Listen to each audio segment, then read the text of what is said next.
안녕하세요. 분석의신입니다. 여러분을 토방에서 머리를 식혀드리고자 준비한 분석입니다. 유로파리그로 준비를 하였으며 분석 시작 전에 구독과 좋아요는 큰 힘이 되니 구독과 좋아요 한 번씩 부탁드리겠습니다.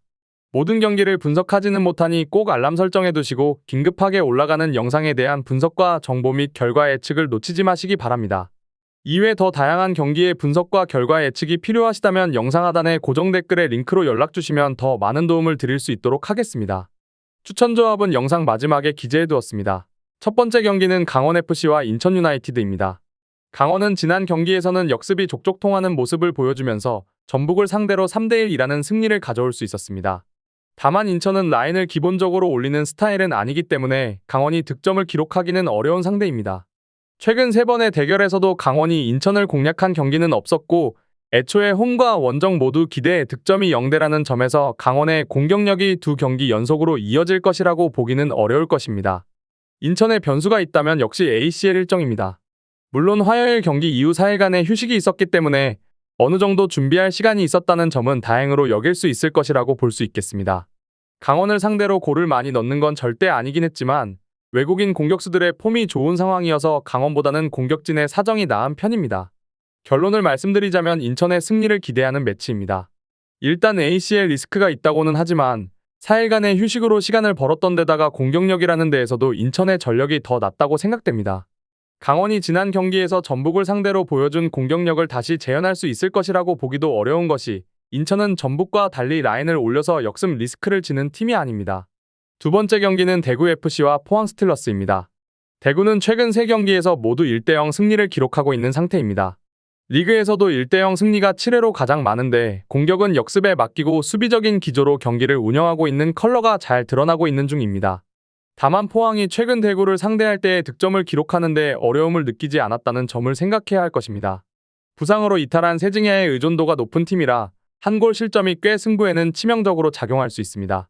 포항은 지난 경기에서도 2골을 허용하면서 생각보다는 골을 허용하는 경기가 많다는 기세는 이어가고 있습니다. 다만 이를 상회할 정도의 공격력과 뒷심을 보여주고 있는 상태입니다. 지난 경기에서도 4대0으로 스코어를 벌려서 선수들을 바꿔주고 난 이후에 페이스를 조절한 것이라고 봐야 할 것입니다. 대구를 상대로는 크게 득점력에 문제를 드러내지 않았는데 대구를 상대로 무득점에 그친 것은 2021년이 마지막입니다. 결론을 말씀드리자면 포항의 승리를 기대합니다. 일단 대구의 수비를 공략하는데 큰 문제가 없었다는 점을 생각해야 합니다. 세징야의 공백이 있는 대구 입장에서는 포항보다는 화력에서 부족한 상황입니다. 물론 포항도 생각보다는 실점하는 경기가 많기는 하나 대량 실점은 잘 당하지 않는 특성이 있습니다. 합리적인 선택지로는 2.5오버도 괜찮다고 생각합니다. 2.5오버를 가게 되면 포항이 유리하게 흘러갈 가능성이 높습니다. 세 번째 경기는 김포FC와 충남아산입니다. 김포는 시즌 끝까지 공격보다는 밸런스를 맞추는데 초점을 맞출 가능성이 있어 보여집니다. 고정훈 감독도 지난 경기에서 최대한 실리적으로 움직이는 모습을 보여주었고 외국인 공격수 주닝요도 밸런스 때문에 후반에 투입하는 모습을 보였습니다. 시즌이 막바지로 갈수록 순위를 최대한 위에서 유지하는 것이 중요한 상태라 김포가 1차적으로는 내용보다는 승점을 가져오는 양상의 경기를 많이 만들 것도 합리적 움직임이라고 볼 수 있습니다. 아산은 지난 경기에서도 무득점을 기록하면서 최근 5경기에서 무득점 경기만 4차례를 기록하고 있습니다. 감독도 인터뷰에서 선수들의 태도를 지적하는 등 이례적으로 격분한 듯한 코멘트를 남기는 모습을 보였습니다. 다만 이 멘트에도 불구하고 선수들의 득점력이 삽시간에 좋아질 것 같지는 않은데 김포가 실리적으로 나온다면 그 어떤 팀도 쉽게 넘보기는 어렵기 때문입니다. 결론을 말씀드리자면 2.5언더와 김포의 승리를 기대해보는 매치입니다. 일단 아산의 득점력은 이제는 완전히 심각한 상황으로 봐야 할 정도입니다.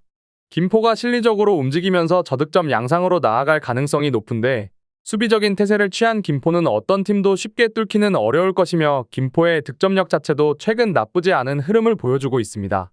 마지막 경기는 부천FC와 경남FC입니다. 부천은 아시안게임에 차출된 주전 공격수의 공백을 생각보다 잘 메우지는 못하고 있습니다. 물론 최근 3경기 상대가 아산, 김포, 천안으로 수비적으로 안정감을 상당히 보여주는 흐름의 팀이었다는 것은 감안해야 할 것입니다. 카운터에 강한 부천이기 때문에 일단 경남의 공격적인 스타일에는 어느 정도 공세적인 성과가 나올 가능성이 있습니다. 물론 최근 3승이 모두 한 골 차의 승리였던 만큼 아슬아슬하게 이기는 경우가 많았다는 점은 명심해야 합니다. 경남은 빌드업으로 꾸준히 공격에서의 활로를 찾고 있습니다. 그러나 빌드업을 할 뿐 과감하게 운영하는 빈도가 줄면서 결과적으로는 저득점 양상에 묶이고 마는 그림입니다. 한 명이 퇴장당해 수적 우위를 얻은 전남전에서도 소극적으로 운영하다가 오히려 상대에게 주도권을 내주고 졌습니다. 기본적으로 코어가 강한 부천을 상대로도 뭔가를 만들어낼 수 있을지는 의문입니다. 결론을 말씀드리자면 두 팀의 공격적인 흐름은 전반적으로 저득점 흐름입니다. 이를 감안하면 2.5언더 가능성도 높아 보이는 상황입니다. 물론 경남의 공격적인 무브 때문에 카운터에 강한 부천이 결과를 가져올 수 있을 만한 능력은 보여줄 수 있을 것입니다. 안정감을 원한다면 2.5언더만 한 것이 없다는 것은 변함이 없다고 판단됩니다. 제가 지금 드리는 정보는 초안을 바탕으로 널려있는 뻔한 자료는 다 패스하고 간략하게 설명을 드린 것입니다. 추가적인 조합을 원하신다면 구독과 좋아요를 눌러주시면 감사하겠습니다. 더 다양한 경기에 대한 세부적인 분석과 결과를 궁금하시다면 영상 하단에 고정 댓글을 확인해주세요. 여러분이 건전한 스포츠 문화를 즐기실 수 있도록 항상 최선을 다하도록 하겠습니다. 시청해주셔서 감사합니다.